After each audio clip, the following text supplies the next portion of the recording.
Welcome to the Personality Couch podcast, where we discuss all things personality and clinical practice.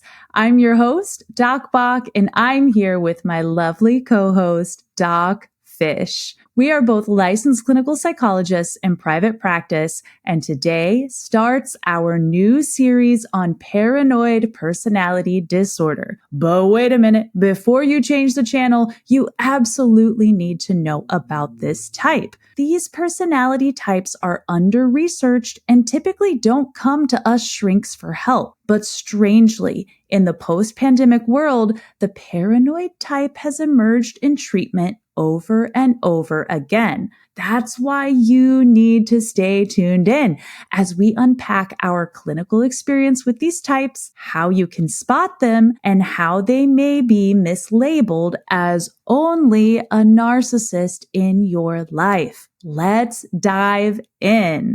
Doc Fish, why do you think it's so important to talk about paranoid personality? There is a risk of a lot of danger with paranoids.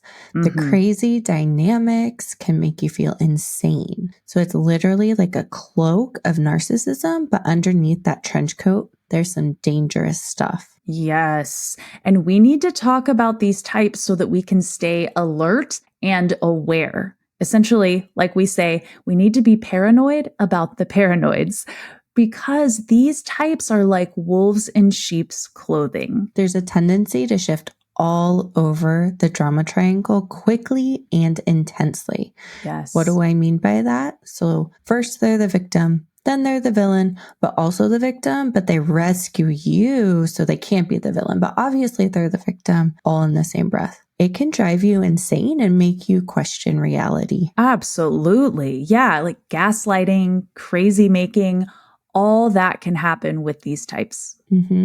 Part of this is that their main defense mechanism is projection. So whatever they can't handle about themselves, they split off and put on someone else. I'm not angry. You're the one who's angry. It can make people think that it's narcissistic games, but it's really not. That can happen in narcissistic dynamics, but with paranoids, it's happening in almost every interaction. Yes.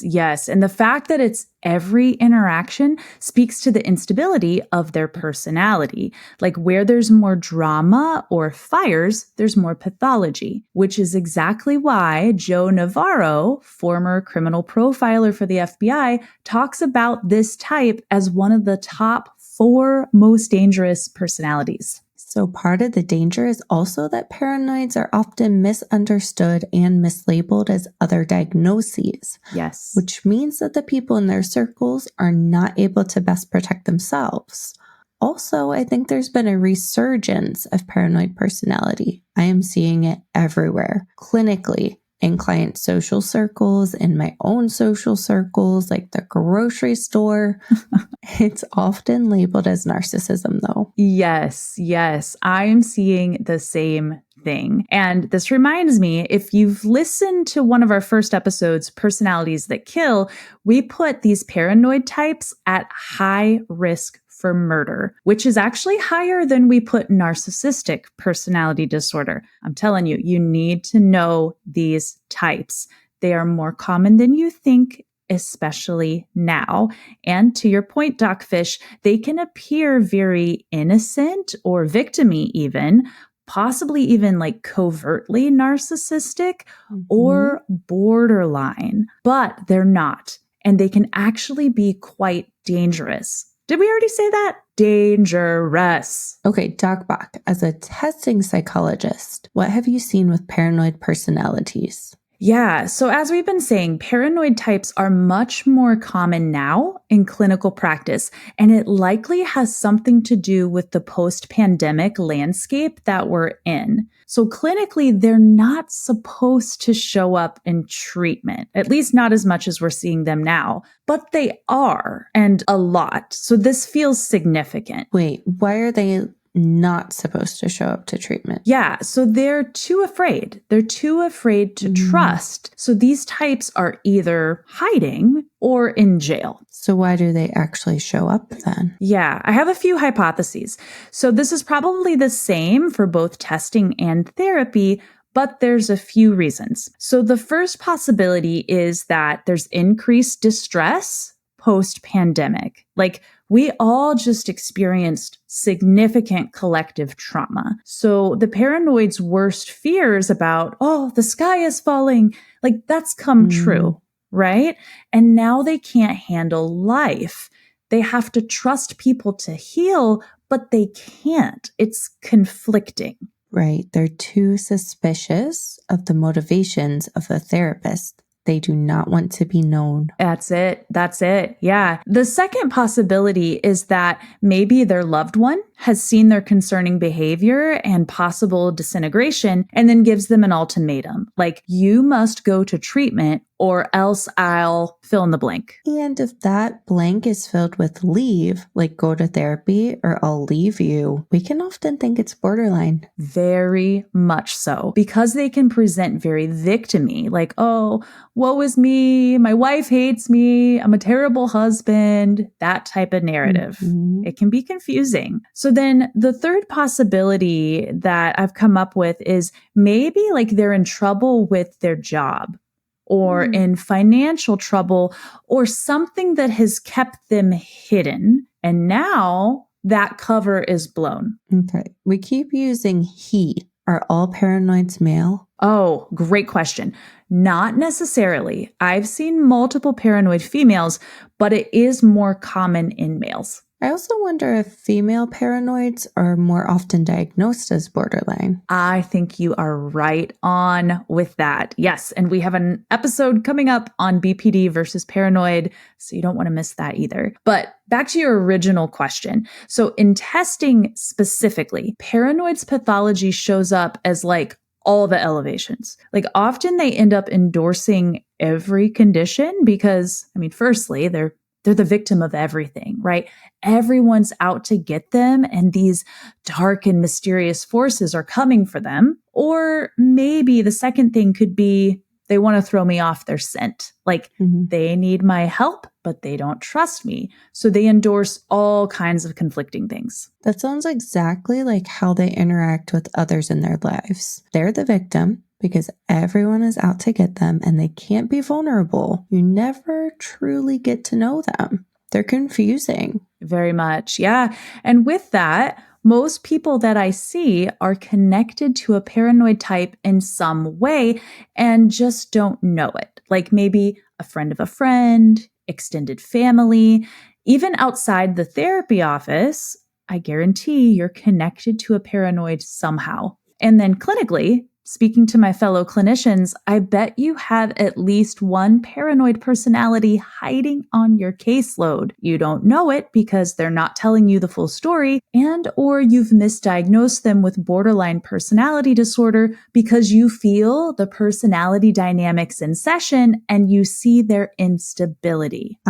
Okay, well, that brings us to what in the world is paranoid personality disorder? I'm so glad that you asked. So as with any personality disorder, it has to be pervasive and lifelong. So this isn't just a bad day or a bad season.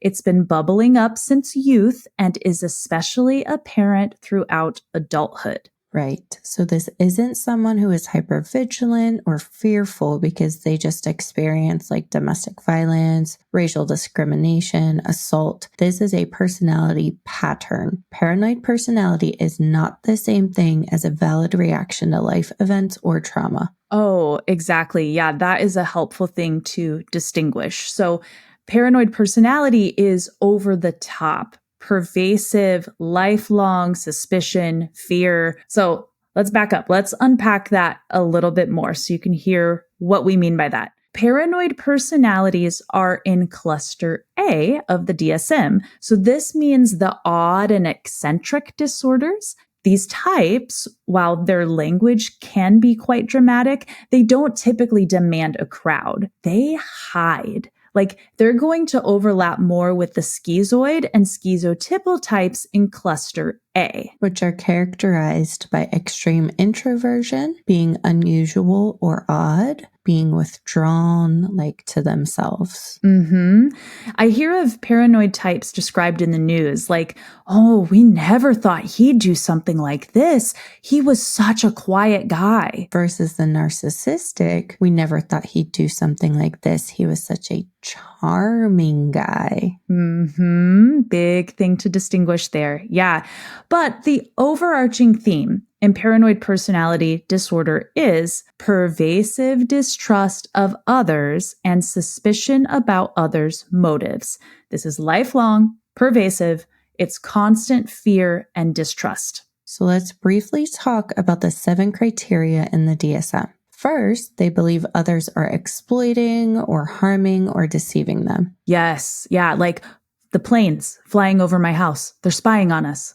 Can't trust the government. Number 2, they have constant doubts about loyalty or trustworthiness of people in their limited social circles. Like Bob, he sat in a different chair at game night. I think he's out for my job.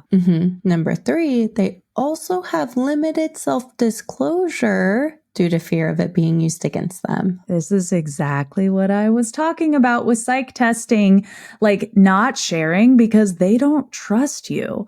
They'll embellish stories or just tell stories that they may actually come to believe. And this is to keep people from really knowing them. And I have to tell you, this is my biggest pet peeve clinically as a testing psychologist because it's a wild goose chase of data.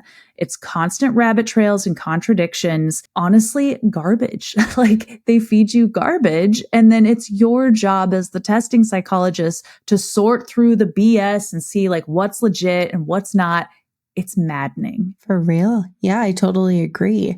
It's actually really difficult for me clinically in therapy too, because I know that there's something there, but it's like hitting a wall or being thrust into a maze. Like I know I'm not getting a glimpse at the real them. Yeah, it is like a maze. Yeah. And you know that you're missing something. Okay. Criterion 4. They read hidden demeaning or threatening meanings into benign remarks or events. Doc Fish, you looked at me funny just now. You must be scheming. I think you want to kill me. Right.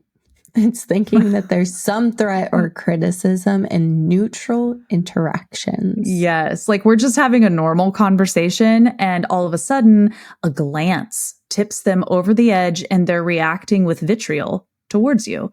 Like this hair trigger is so easily activated and you have no idea what will actually set them off. Okay. Criteria 5 is that they hold grudges and do not forgive an insult, like for years. They will not talk to someone again if they decide not to. They will never reach out again to a friend if that friend failed to reach out to them. Not a normal grudge. It's an intense and often forever grudge. Yeah. And there's real rigidity to these beliefs that others are out to get them. And they don't go away, like even with new information that proves the contrary. Like these grudges are stable and fit that negative worldview. Okay. Criterion 6. They perceive attacks about their character or reputation that others do not see. They're quick to retaliate or act out in anger. So they are so afraid of you seeing their badness, like they're so scared of being humiliated that they deny it hardcore and will pounce to protect themselves. Yeah. And out of that, they see threats everywhere and react first before someone gets them. Like, for example, punishing the therapist after getting too close to the core issues by maybe giving a bad review, filing a lawsuit, attacking the therapist's character for fear of personally being attacked. Like that's that projection again. Whatever I'm feeling, I think it's coming from outside of myself and I attack. Therapist is attacking my character, so I will attack hers. So unsurprisingly, these types start fights often. Like they're very litigious people and they will take you to court. And they're always ready to counterattack. Yeah, exactly. Criterion 7 involves constant reoccurring suspicions about a spouse or lover's fidelity despite no evidence. This is so interesting that this is baked into the DSM criteria. Like, that's what we're talking about here, that suspicion. And it's coming out in those closest relationships. And it can look like, oh, are you cheating? Like, I saw your phone in a different place. You're hiding something from me. Or like, he looked at you, so you must be flirting with him. It's controlling and narcissistic and awful. Now, some theorists say that it's a projection of their desire to be unfaithful or attraction to others outside the relationship. Yes, there's that projection again. Like, I can't admit that I'm actually attracted to someone else, or maybe even the man my wife or girlfriend is flirting with. More on that in a minute. But yes, I have definitely seen that clinically. Like, these types that are the most paranoid about their partner cheating are often either already cheating on their partner or about to.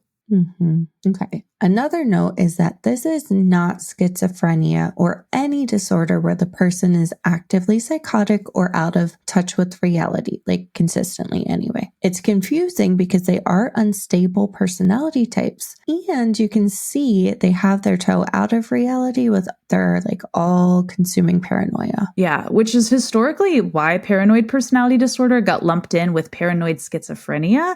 And what we're talking about at non-psychotic levels, these types roam about our social world, typically hiding out, collecting grudges, and preparing to release their vengeance on the world. Right. Paranoid personality disorder isn't fully psychotic. It's just a really unhealthy character structure hanging on to reality by a thread. Indeed. Yep. Okay, so we talked about the DSM, but what are the warning signs of a paranoid personality that the DSM does not tell you?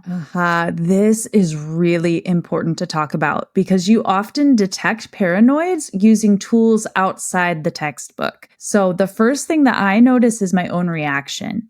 Their stories are often dramatic, over the top, and I find myself not trusting them. Like, I'm not sure that I believe you. Like, their narrative is full of contradictions.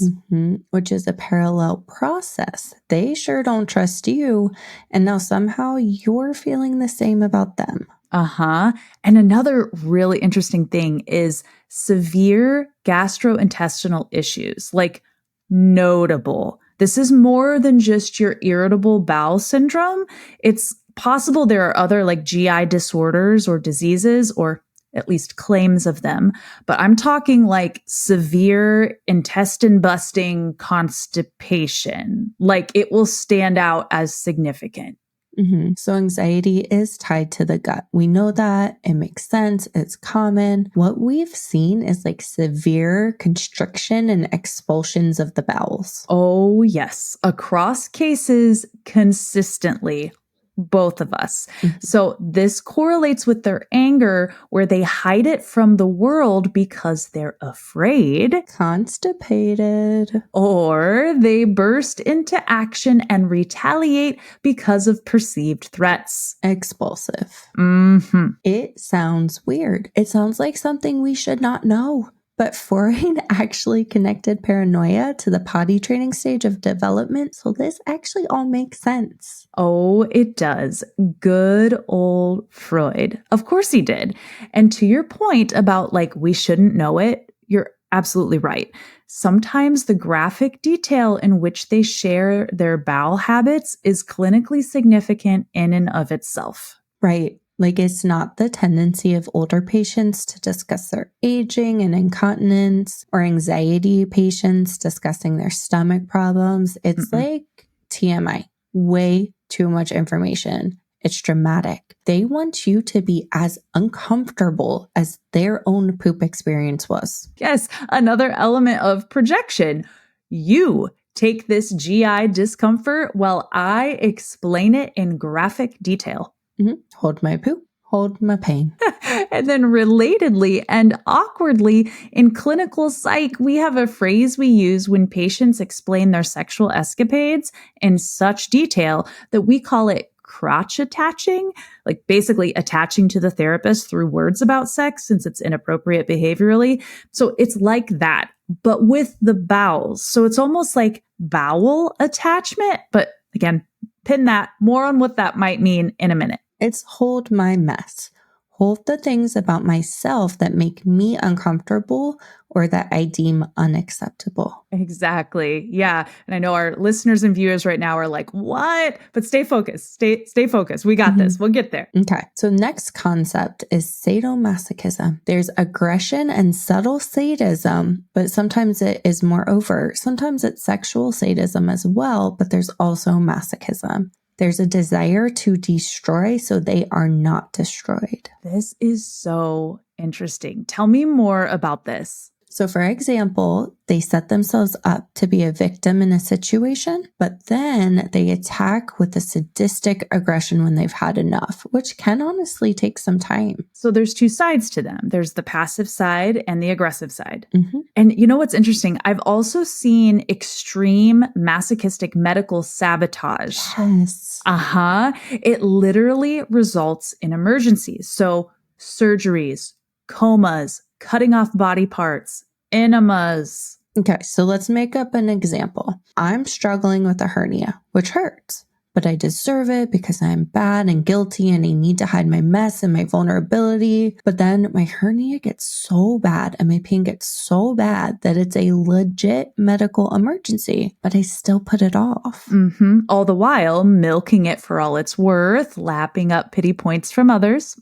Until it's life-threatening. And then it becomes somebody else's responsibility. The other person has to be in pain while I'm in surgery and going through life or death procedures. They have to hold my pain while I'm under anesthesia and sleeping.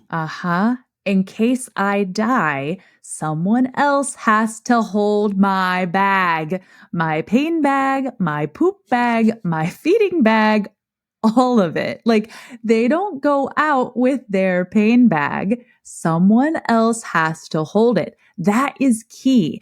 The world will pay for their suffering. Exactly. It's projection to the max.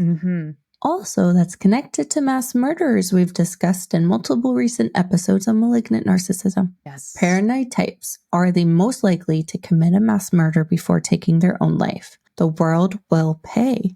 All of these people I killed and their families can hold my pain. Yes, tragically. And this is also where paranoids can have chronic suicidality, similar to borderline personality disorder, but without the actual depression. Like the suicidality speaks to their instability, that their personality is disintegrated. But that takes me to the thing that we pinned. Let's unpin that. We need to talk about aggression. So I've given a nod to this a few times already in this episode, but in male paranoids, I have seen a notable theme of hostility towards other men. And on more than one occasion, I have asked myself, why are you fighting so hard against men? Like, are you perchance fighting your own attraction with a counter move? Yes. Though controversial, several early theorists did propose this, and there were actually some research studies that did support it. Basically, it's a rejection of, I love him. And eventually, through defenses, it turns into, I hate him. But because in paranoids, everything comes from outside the self, it has to turn into, I hate him because he hates me. Wow. It's projection. It's not mine. It's yours. You're the one in the wrong. I'm just reacting. And this brings us full circle to the crotch attaching or poop attaching dynamics, if you catch my drift.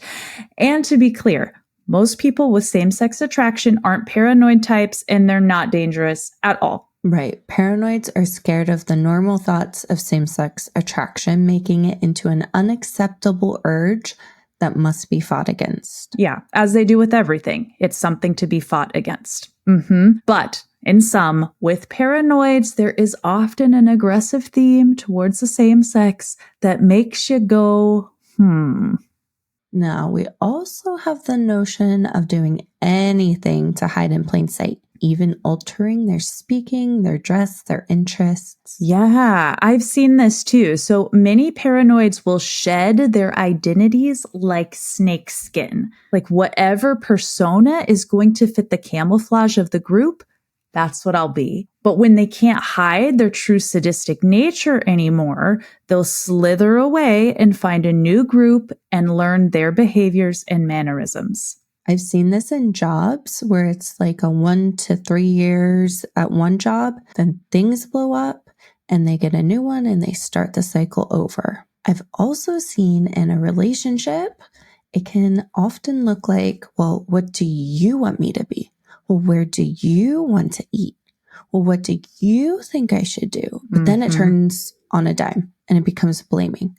Well, you're the one that never told me. And this is what's interesting too, is that they can have a partner and actually love others. Which separates them from psychopaths, actually. Interesting. Yeah. Often there's deep attachment issues from childhood, which we've alluded to. Usually more of an anxious or ambivalent attachment. Yeah. And then if they do marry, a spouse is often filling the role of a parent. Like they will likely align with someone who reminds them of an early attachment figure or who is good ground cover. Like someone that is nice and kind, maybe loves children, like a mental health professional or a teacher, like someone who will be a passive party that won't threaten their paranoid thoughts.